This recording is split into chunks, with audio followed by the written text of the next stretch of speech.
Hello and welcome, or welcome back.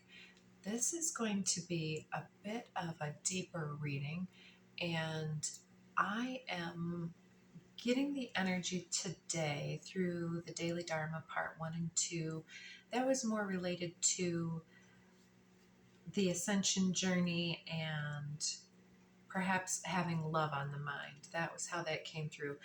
But there's also this situation that's wanting us to slow down our energies because there's this persistent presence around us. And I'm getting that this is happening at two levels, and that the first level is we have a persistent presence of our spiritual entourage around us, comprised of our guides, guardians, angels, ancestors, whatever you believe. It feels like that there is this embrace, this cosmic, otherworldly embrace, protecting and surrounding you at all times. And then there's also this persistent presence of something that's happening outside of that, almost counterbalancing that has been the persistent presence of self-doubt.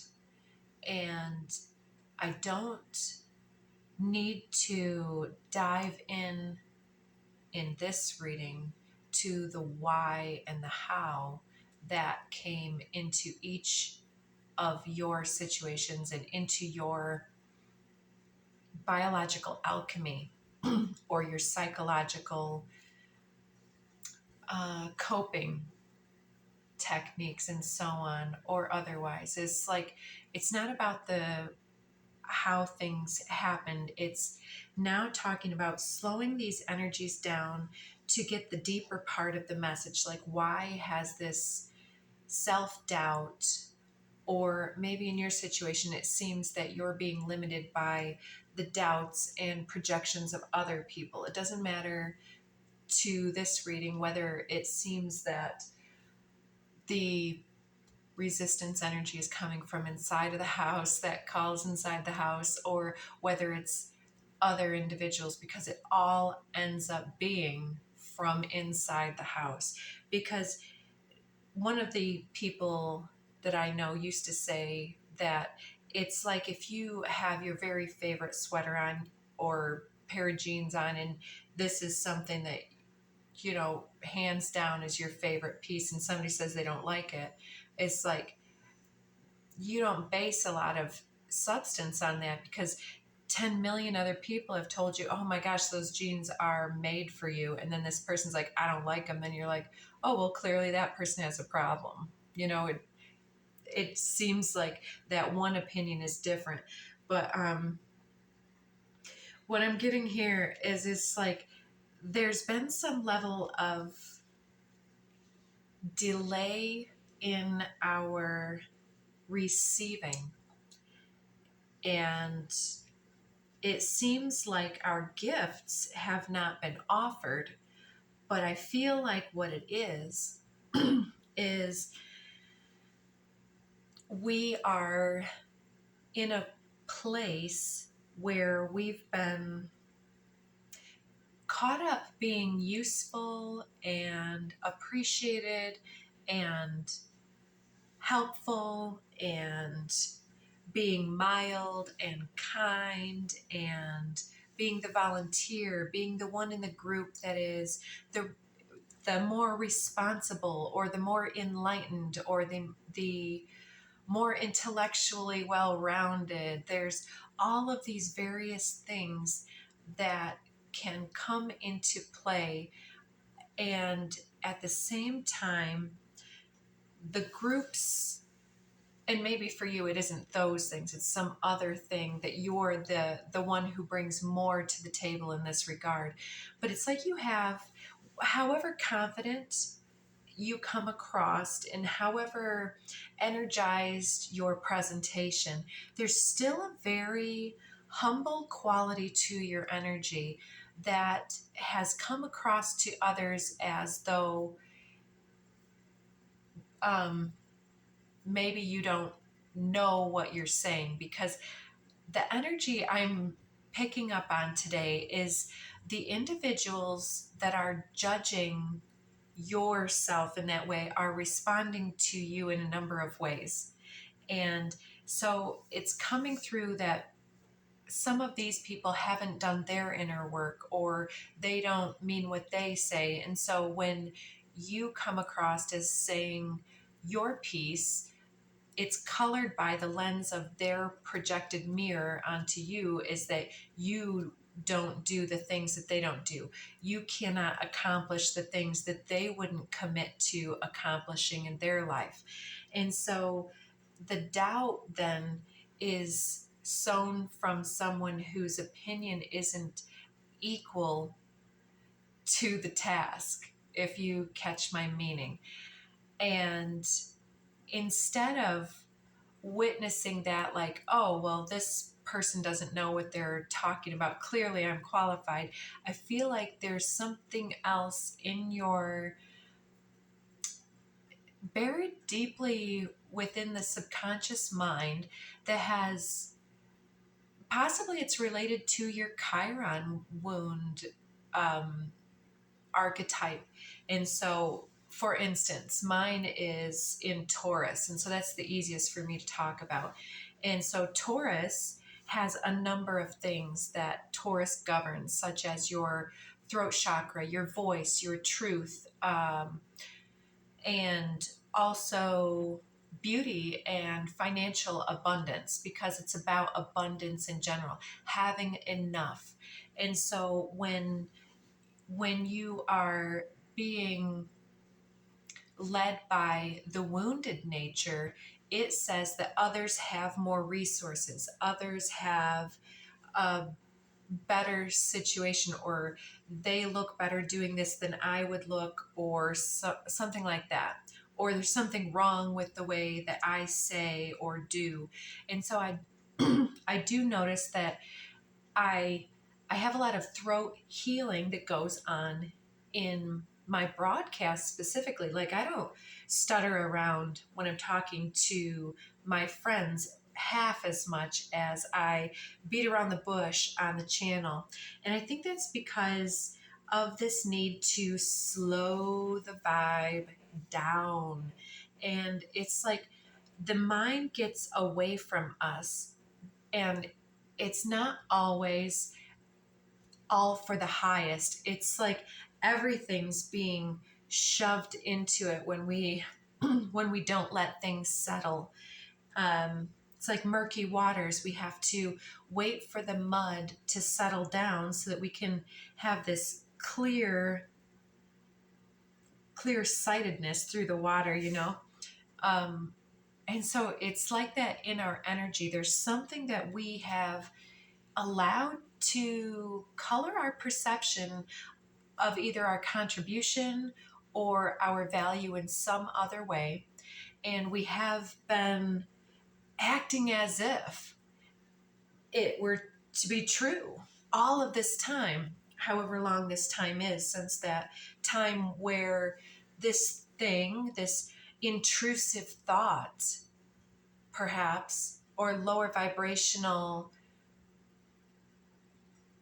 predisposition that's been kind of pushing our trajectory off course just slightly. It's like, have you ever been pulled in one direction? Like, I'm seeing me walking my puppies, and my puppies, you know, they want to walk wherever they want to walk, but if I'm not the strong leader, then I would stumble and go that direction or get dogs wound all the way around me. But when I'm in my energy and taking charge of that, you know, I have to, it's a similar thing. I'm going to leave that one there. But so I've got a few cards that came out, and some of it's just it's reminding me about some blessings are coming in for you. There's an old way of thinking or being, or an old approach that has really been in its death throes, so to speak, for some time. And there may be some level, don't take this message if it's not yours, some element of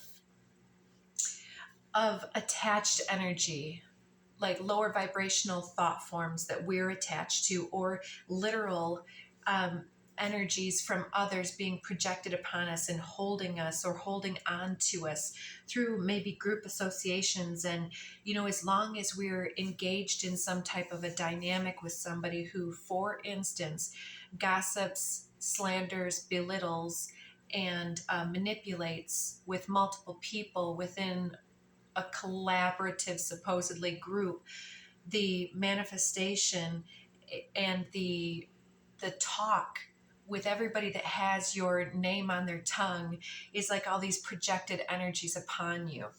And so if you don't resonate with that, there's a need for us to protect and shield our energies from that. And I don't necessarily believe in rebounding necessarily, but just like,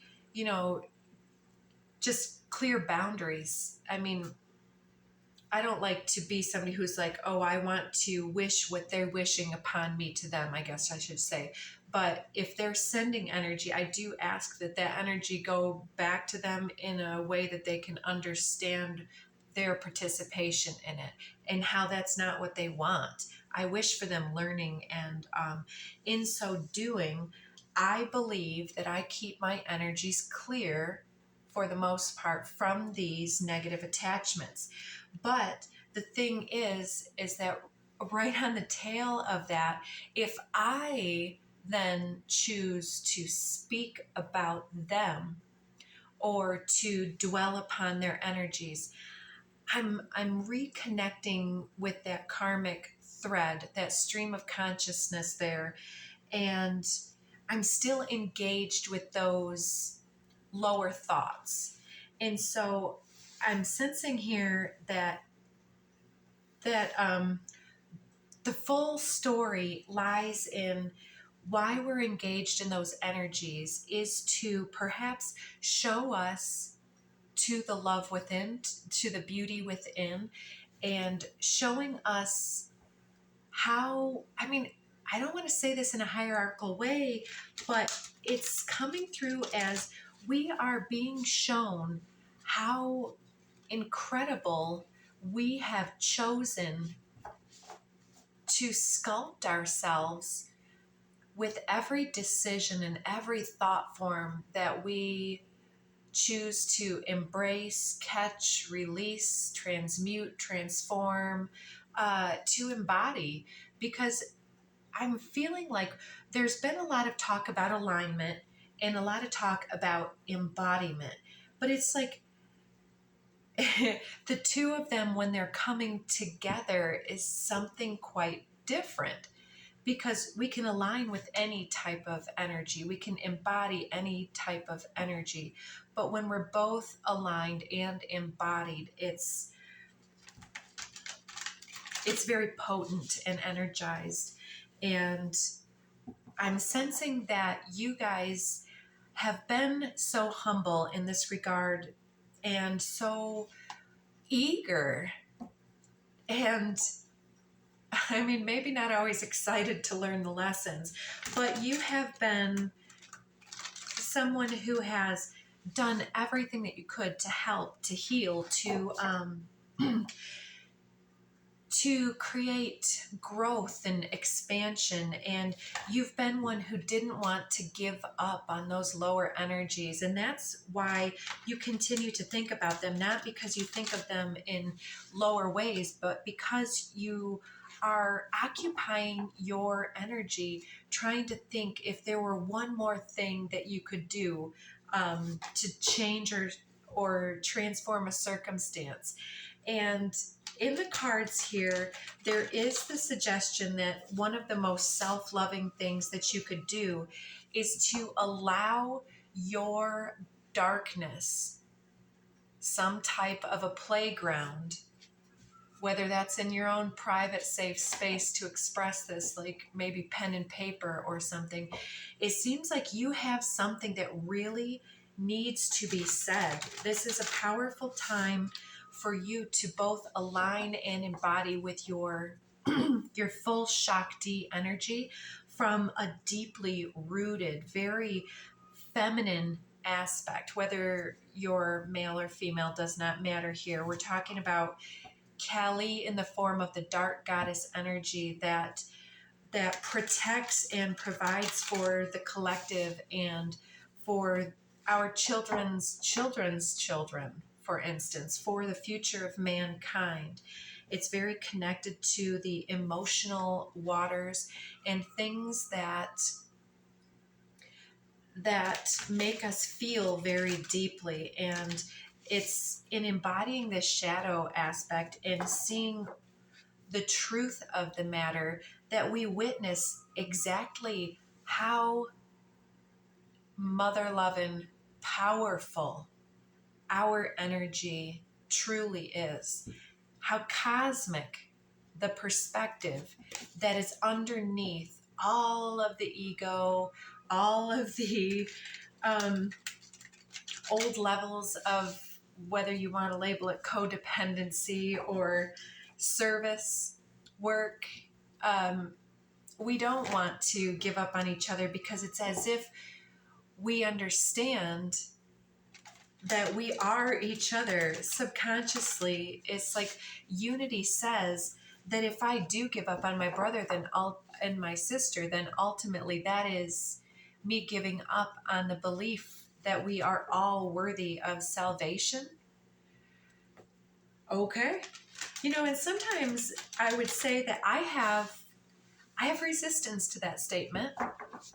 And I think that's why sometimes I don't slow it down, because I feel as though there's a necessity for me to speak to the ego, particularly publicly on the channel, because it feels as though it would be better to say, yeah, we're going to leave that for them. But there's something else that wants to come through our process here to witness our value and to understand that we are both priestess and priest, high hierophant, emperor and empress. It's like we're coming fully online, and what it takes is this relaxation of the energies of the resistance, allowing for the dust to settle so that the light can truly reach the core of the emotional resonance, to be able to create properly. It's the portal of creation through the sacral chakra. And there's a lot of befriending the shadow self here, but by embodying the shadow self, that's how we integrate and befriend the self. And so there's some level of this dark goddess that, my dogs are outside, I need to let them in. There's this dark goddess energy that wants to be embodied and expressed through you so that it doesn't become repressed or channeled in ways that become combative. It's like when you speak your whole truth and nothing but the truth, it unlocks the gates of heaven. And the lower projected energies are like, I'm getting that old childish saying of I'm rubber, you're glue. Whatever you say bounces off me and sticks to you. It's a silly way for spirit to just kind of talk about ways to use our alchemy, ways to perhaps even teach our friends, family, and children how to use their alchemy when they have these lower energies that are creeping up either from the ego's fears of being marginalized, overlooked, or seen as less than deserving of love. It's utilizing our love for unconditionally loving our frenemies in the world. I don't know what that's really about here. moving beyond the mind, beyond the ego mind, to understand the lessons that are coming through in the coming phase. Is going to take us slowing down in our meditations and perceiving of the light codes through a different lens. It's been coming through the lens of our past self,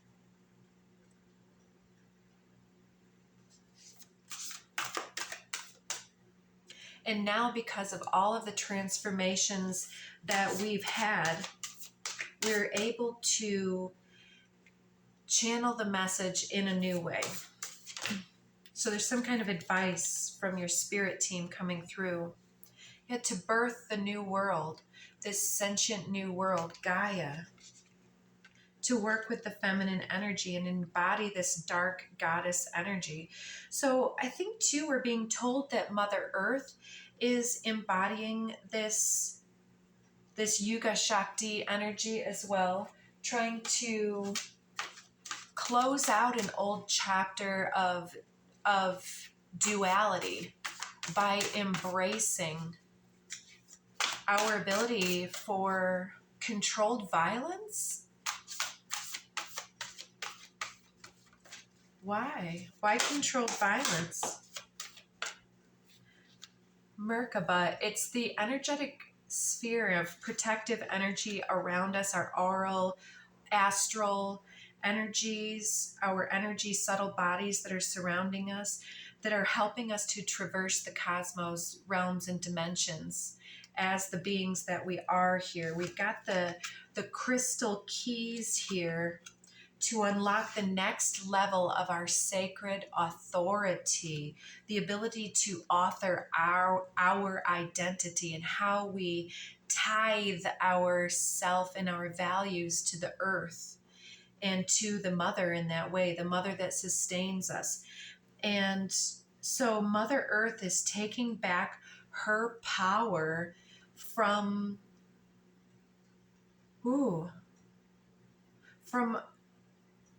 infrastructure in a way. So there's going to be a shakedown. This has been something other people have predicted as well. Trust your intuition in this way. Aligning with your true north will help your energy to remain a clear and perfect channel and fearless in this time, to help you to be a beacon of light and of grounded consistency for the others through the chaos and storms of life. You are somewhat larger than life, this potent capacitor for the energetic ascension that's coming through. And as others are being shaken to their core, you are looking beyond the mind into that unlimited self, the cosmic self identity, the unlimited self for your authority. And it's like you're following your cosmic identity. You're engaged with your spiritual mastery, and you're clearing your channel so that it's like the crystal key to the Merkaba energy chariot. It's like you got to have the keys to the car. You got to have the chip to engage the starter. So you're starting something up here, and you're meant to take the lead in this way because you have tapped into your spiritual authority here. You're following the guidance of your soul self and not this ego, fearful self that would follow the instructions of the lower mind that says that you need to be combative or to stay distant from those that you love because of a difference of opinion or mindset. Those are earthly concerns. And I'm speaking to myself as well, as difficult as my mental body finds it to relax my intellectual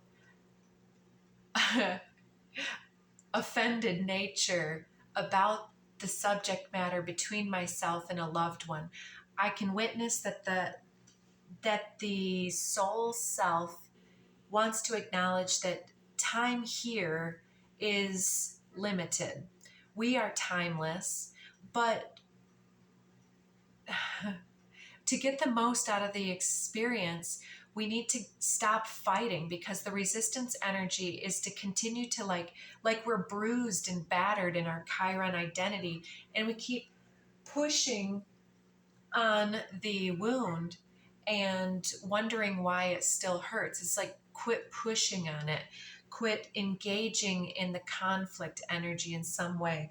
And maybe not all of us feel that we're engaged in it, but there's some type of softening or subtle energies that want us to be more open and available, but to stand so firm, because it is a warrior spirit, and you are poised and ready to say what needs to be said in the right way.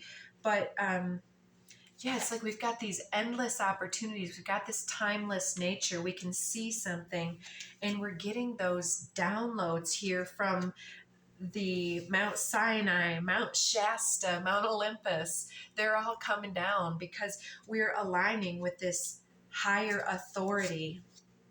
Yeah, allowing it to speak through our consciousness and realign our masculine and feminine self to align the Shiva Shakti, the Ida Pingala, the upward and downward spirals.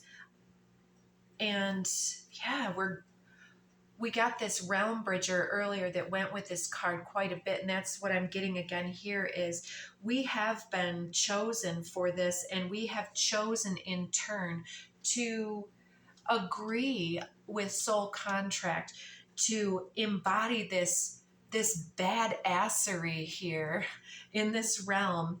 And so we are so potent and capable that we have almost a duty to embody that so fully that we don't worry about it and we get soft. And it's coming through again. I know I've told this story again. I'm sorry for those. It's a repeat. But I always felt defensive and victimized until I took martial arts. And it didn't make me more aggressive. It made me less combative. I kind of walked around less worried about what people thought or if I was in danger, because I felt like I knew who I was. I was present in my body, and I knew that my body had this capacity and capability to defend me, and I was my own, I had my own back, and that changed everything. And so there's this new perspective, this new conscious awareness that you have harnessed, and you have the crystal keys to unlock the grace, the sensuality, the intellectual intelligence, and the emotional intelligence to clear and cleanse any false ego masks, and to embrace your authentic innocence in this way, and to just have the courage to embrace all that you are. And so you're getting the keys to the next level here. And so you've been chosen for a position of leadership and authority in your life for a reason, and to allow that consciousness to continue to bring you back into the folds of love. Starseed Elemental, yeah, we're getting romantic love again. So a lot of love messages coming through, and being able to discern that universal love and how to receive it fully and to tap into that love. And here it is. And this is what I'm seeing you be, this our ancient future here, full of compassion, magic, emerging for all to see. And when you do so, that abundance, that embrace that you are, is going to light up your prosperity, spiritual prosperity and physical prosperity. And it's going to create those big, exciting changes that you have been waiting for. So it's having sometimes the grace to believe in our power, the eyes to see our own beauty and light, and to believe in the sound that we are within the harmonics of this shifting universe. It's like Your voice is ready to be heard. Your moves are ready to be witnessed in new ways. It's like spirit has been watching you, having these glow up moments time and again in private, and other people can't help but notice too. You're healing your passionate ability to feel into yourself fully and to just let yourself be lit up, because this delight card is like delighted, enlightened. It's like you're believing in the miraculous shift that you've been through, and you're feeling comfortable to be vulnerable. You've explored all these internal realms, and you've awakened this brand new blueprint. Yes, solar plexus, and you have this realization. Look at that beautiful realization that you're having of your heart chakra and how beautiful it is. This message that you're here to communicate about how to integrate your earthly concerns and fears, and how to communicate that with a collaborative, co-creative group here. Yeah, she of the lotus. You're understanding what it is to manifest everything you've come to manifest. So you're really lighting everything up on this journey to wholeness here. I know that's a lot of cards, but you are adored by the universe, and there are a lot of messages on the channel that are feeding into this huge power up. Spiritual gifts are sometimes hidden from the world, ours and others. So find the good in whatever was said or done, and in that individual that you may need to forgive, even if it's your inner self. It's always there, even if it wasn't meant for it to be there by the other people that may be playing their lower energies. Clues for what you want are hidden all around you. It's all gifts. All of the challenges are blessing us every moment with the stepping stones to escape this moment. Enjoy your extraordinary uniqueness. You're here to birth this new paradigm and to participate in ways that I can't even imagine, because you are so unique. I can't speak to your process. You have really inspired and motivated and captivated the eyes that have taken sight of you, and it's time for you to rise into your full capacity to believe and to stop projecting your authority onto other people, places, or things. Just sit on your throne, baby. It's time for you to take this rest, because you're the butterfly transforming. Love is the reason things are about to get really juicy for you. What else? Time for a love fest. Turn on your love light. Your illumination is really speaking volumes about who you are and what you are, and people want to get to know you. So you are magnetic at this time because of the love that you bring in. Beautiful. You're destined